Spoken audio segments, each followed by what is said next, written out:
Demonstrasi kontekstual. Salam, saya calon guru penggerak Angkatan 5 dari Kabupaten Sumedang di bawah bimbingan Pak Marnaik Nainggolan sebagai fasilitator dan Pak Ayu Wikana Taufik sebagai pengajar praktik. Assalamualaikum warahmatullahi wabarakatuh. Perkenalkan, nama saya Sri Yulianti. Saya mengajar di SMPN 1 Pamulihan. Saya adalah calon guru penggerak Angkatan 5 dari Kabupaten Sumedang. Untuk kali ini, dalam bagian demonstrasi kontekstual, saya akan memaparkan tentang strategi dalam mewujudkan pemikiran Ki Hajar Dewantara, pendidikan yang berpihak pada murid. Pertama, konsep pemikiran Ki Hajar Dewantara. Seperti kita ketahui bahwa Ki Hajar Dewantara adalah seorang pencerah dalam dunia pendidikan Indonesia. Beliau menyatakan bahwa pendidikan adalah tempat persemaian benih-benih kebudayaan dalam masyarakat. Ki Hajar Dewantara berkeyakinan bahwa untuk menciptakan manusia Indonesia yang beradab, maka pendidikan menjadi salah satu kunci untuk mencapainya.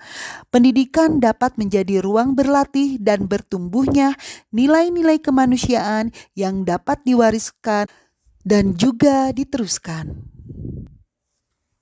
Dasar-dasar pendidikan menurut Ki Hajar Dewantara ada 3, yaitu pertama, pendidikan yang menuntun. 2, kodrat alam dan kodrat zaman. Sedangkan yang ketiga, budi pekerti. Pendidikan yang menuntun. Dalam menuntun laku dan pertumbuhan kodrat anak, Ki Hajar Dewantara mengibaratkan peran pendidik seperti seorang petani atau tukang kebun. Anak-anak itu seperti biji tumbuhan yang disemai dan ditanam oleh Pak Petani atau Pak Tukang Kebun di lahan yang telah disediakan. Anak-anak itu bagaikan bulir-bulir jagung yang ditanam. Bila biji jagung ditempatkan di tanah yang subur dengan mendapatkan sinar matahari dan pengairan yang baik, maka meskipun biji jagung adalah bibit jagung yang kurang baik atau kurang berkualitas, dapat tumbuh dengan baik karena perhatian dan perawatan dari Pak Tani. Demikian sebaliknya, meskipun biji jagung itu disemai adalah bibit berkualitas baik, namun tumbuh di lahan yang gersang dan tidak mendapatkan pengairan dan cahaya matahari serta tangan dingin Pak Tani, maka biji jagung itu mungkin tumbuh namun tidak akan optimal. Dalam proses menuntun, anak diberi kebebasan, namun pendidik sebagai pamong dalam memberi tuntunan dan arahan agar anak tidak kehilangan arah dan membahayakan dirinya. Ki Hajar Dewantara menjelaskan bahwa dasar pendidikan anak berhubungan dengan kodrat alam dan kodrat zaman. Kodrat alam berkaitan dengan sifat dan bentuk lingkungan di mana anak berada, sedangkan kodrat zaman berkaitan dengan isi dan irama. Ki Hajar Dewantara mengelaborasi pendidikan terkait kodrat alam dan kodrat zaman. Ki Hajar Dewantara menegaskan juga bahwa didiklah anak-anak dengan cara yang sesuai dengan tuntutan alam dan zamannya sendiri. Bila melihat dari kodrat zaman saat ini, pendidikan global menekankan pada kemampuan anak untuk memiliki keterampilan abad 21 dengan melihat kodrat anak Indonesia sesungguhnya.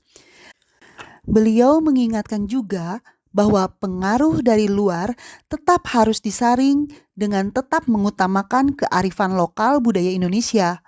Oleh sebab itu, isi dan irama yang dimaksudkan oleh Ki Hajar Dewantara adalah muatan atau konten pengetahuan yang diadopsi, sejatinya tidak bertentangan dengan nilai-nilai kemanusiaan.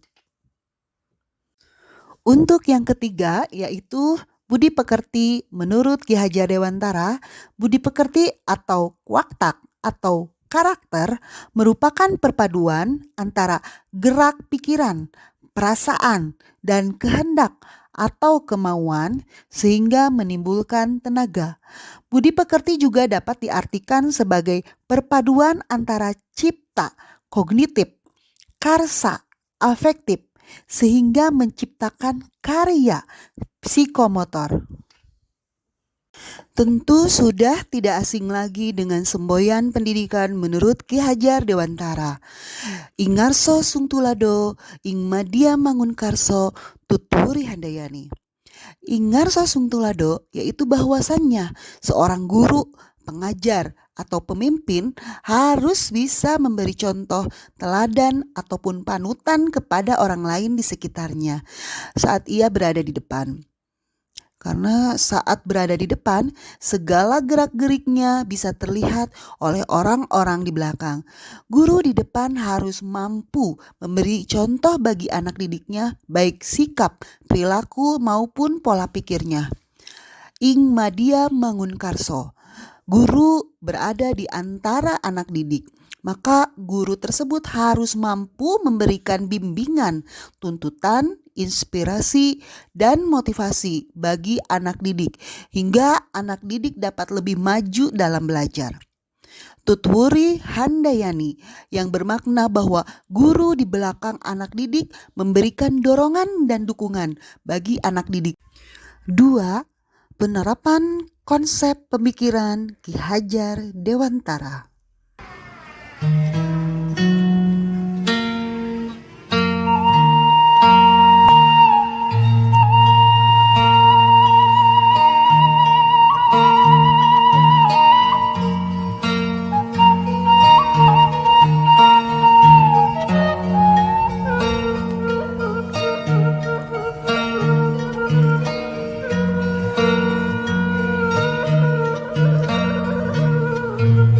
Sebagai bentuk penerapan konsep pemikiran dari filosofi Ki Hajar Dewantara, dalam pembelajaran saya melakukan 2 model pembelajaran, yaitu pembelajaran jarak jauh dan pembelajaran tatap muka.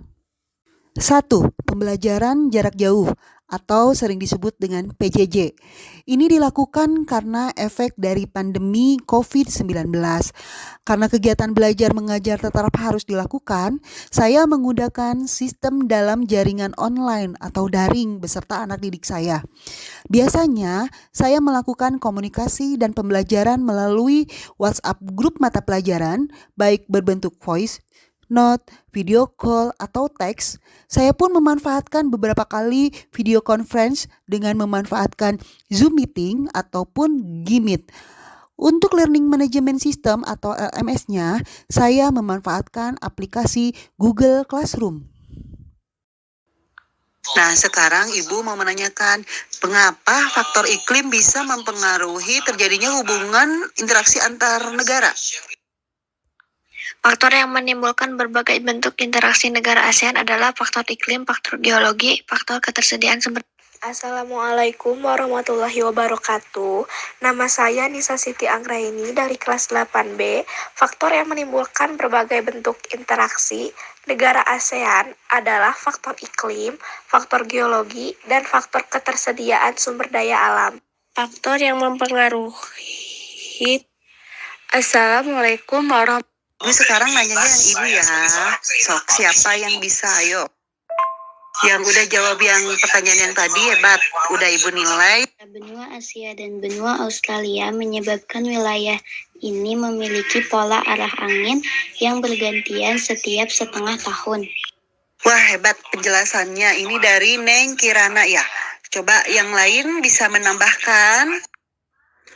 Karena faktor iklim sangat mempengaruhi interaksi antar negara karena dalam interaksinya yang berwujud kerjasama dalam berbagai sektor kehidupan. 2. Pembelajaran tatap muka. Dalam pembelajaran tatap muka ini, sama halnya dengan pembelajaran normal. Saya berusaha melaksanakan dan mengeksplor pembelajaran yang tepat dan menyenangkan terhadap anak didik saya, baik di kelas maupun di luar kelas. Mengingat pembelajaran sejatinya harus merdeka, berpihak pada murid atau student center, serta membuat bahagia para peserta didik, saya mengupayakan pembelajaran yang kolaboratif dan variatif. Tak lupa juga, saya seringkali berkomunikasi dengan rekan sejawat guru yang lain dalam program Lesson Study berbasis sekolah. Tujuannya untuk menggali model pembelajaran yang tepat. Diharapkan dengan cara seperti ini, pelajaran yang diterapkan tidak monoton. Berarti apa? Kalau timurnya nama lainnya? Asiatis atau peralihan atau Australis? Bagian timur. Apa? Please. Haus? Ingat kemampuan kalian juga.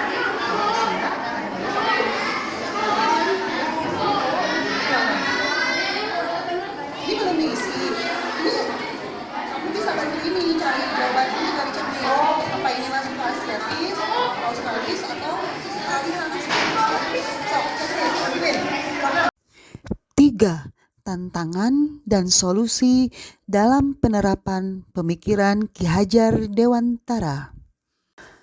Tantangan.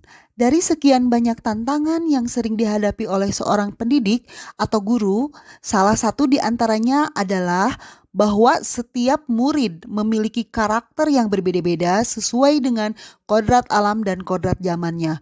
Begitupun dalam hal akademik. Tak dipungkiri bahwa kemampuan masing-masing murid sudah pasti berbeda. Bahkan hal yang ironis adalah terdapatnya istilah murid yang pintar, yaitu murid yang menguasai mata pelajaran tertentu. Ini adalah suatu stigma yang harus dihilangkan oleh seorang pendidik atau guru yang memahami perbedaan berbagai karakter murid. Solusi. Untuk menghadapi tantangan tersebut, ada beberapa solusi yang dapat dilakukan, yaitu pertama, tegaskan dalam diri bahwa tugas seorang guru adalah menuntun atau membimbing serta mengarahkan anak didik kita. Juga memberikan keteladanan dengan menunjukkan sikap karakter yang baik, di mana sikap ini yang nantinya ditiru dan dicontoh oleh anak didik kita. Hal ini sesuai dengan semboyan Ki Hajar Dewantara, Ing Ngarso Sungtulodo, Ing Madya Mangunkarso, dan Tutwuri Handayani. Kedua, berikan model pembelajaran yang bervariatif, menyenangkan, dan berdiferensiasi. Hal ini untuk mengatasi pembelajaran yang monoton dan konvensional yang membuat peserta didik kita menjadi bosan, sehingga efeknya adalah menurunnya hasil belajar mereka. Hal ini sesuai dengan filosofi Ki Hajar Dewantara bahwa pendidikan yang berpihak pada murid atau student center. Ketiga, tanamkan dalam diri bahwa tujuan pendidikan bukan saja untuk anak hebat mata pelajaran tertentu atau mendapat nilai ujian yang baik. Namun, tujuan pendidikan juga untuk mewujudkan peradaban dan budaya sesuai dengan pemikiran Ki Hajar Dewantara bahwa pendidikan adalah persemaian benih-benih kebudayaan. Dan yang terakhir, ciptakan hubungan yang harmonis antara guru, orang tua, dan warga sekolah. Hal ini sesuai dengan filosofi Ki Hajar Dewantara bahwa pendidikan untuk mencapai kebahagiaan dan keselamatan. Demikianlah pemaparan saya mengenai demonstrasi kontekstual dari pemikiran Ki Hajar Dewantara. Semoga bermanfaat. Ingat moto, murid merdeka belajar, guru merdeka mengajar. Terima kasih. Wassalamualaikum warahmatullahi wabarakatuh.